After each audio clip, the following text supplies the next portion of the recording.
warahmatullahi wabarakatuh. Perkenalkan, nama saya Tri Ismawati, mahasiswa PPG Transformasi Batch 3 tahun 2025 di LPTK UIN Salatiga. Berikut adalah video pembelajaran saya. Terima kasih dan selamat menyaksikan. Wassalamualaikum warahmatullahi wabarakatuh. Assalamualaikum warahmatullahi wabarakatuh.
dalam hati kita agar tidak ada rasa dendam. Jika ada rasa dendam di hati kita, maka kita menyimpan keharaman di hati kita. Mau menyimpan keharaman di hati kita? Tidak mau. Berarti sebagai muslim muslimah kita harus memaafkan. Nah, berkaitan dengan tema hari ini kita adalah hukum halal dan haram. Kenapa kok tadi Bu Guru bilang menyimpan dendam itu haram? Nah, asal usul Bu Guru bilang seperti itu nanti kita akan pelajari di hari ini. Nah, sebelumnya Bu Guru pengen menyampaikan tujuan pembelajaran hari ini. Tujuan pembelajaran kita hari ini adalah peserta didik mampu mengetahui arti dari halal dan haram. Itu yang pertama. Yang kedua, peserta didik mampu mengetahui sumber hukum halal dan haram. Yang ketiga, peserta didik mampu memberikan contoh makanan dan minuman yang halal dan haram. Sebelum memulai pelajaran halal dan haram, Bu Guru akan tes diagnostik dulu kalian. Seberapa jauh sih pengetahuan kalian tentang halal dan haram? Oke, ada 5 soal pilihan ganda. Nanti kalian silang mana jawaban yang benar.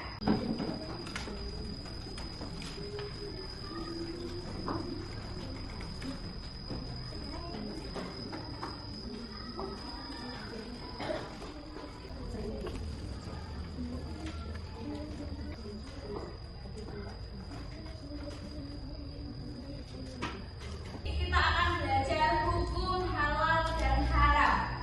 Ada yang tahu halal itu artinya apa? Oke, Mbak Akila, apa artinya halal? Boleh. Yang kedua adalah haram. Ada yang tahu artinya haram? Oke, Mas Dian, apa artinya haram? Tidak boleh. Halal menurut pengertian secara umum itu artinya adalah boleh. Berarti tadi Mbak Akila menjawab benar ya? Oke. Dibolehkan atau dibenarkan.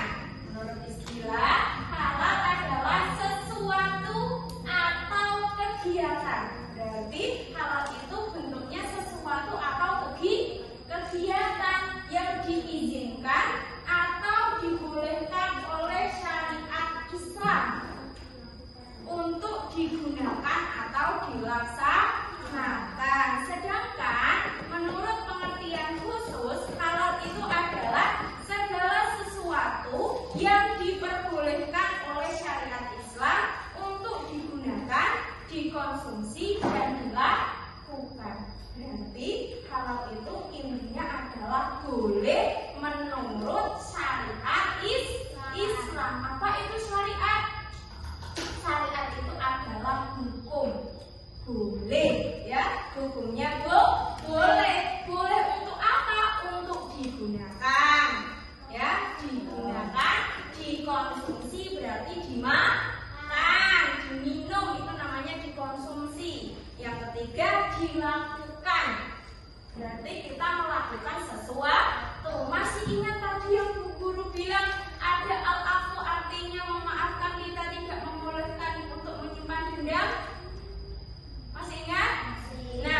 Nah, berarti kalau menyimpan dendam itu digunakan, dikonsumsi atau dilakukan? Dilakukan. Sebuah tindakan yang dilakukan yaitu apa? Menyimpan dendam. Nggak boleh ya. Oke. Yang kedua ada pengertian haram.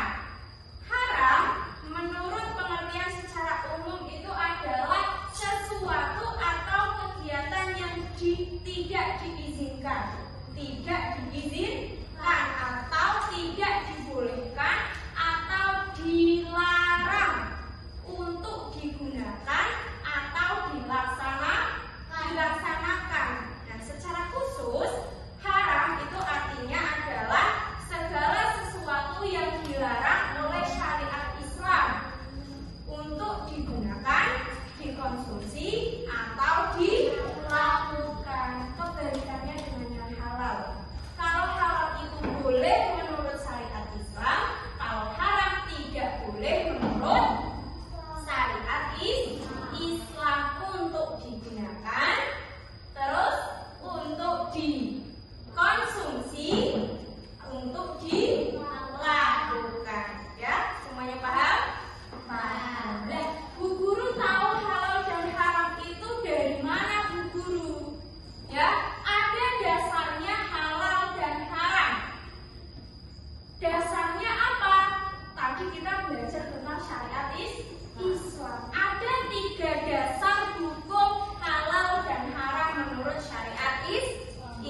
Dua, tiga.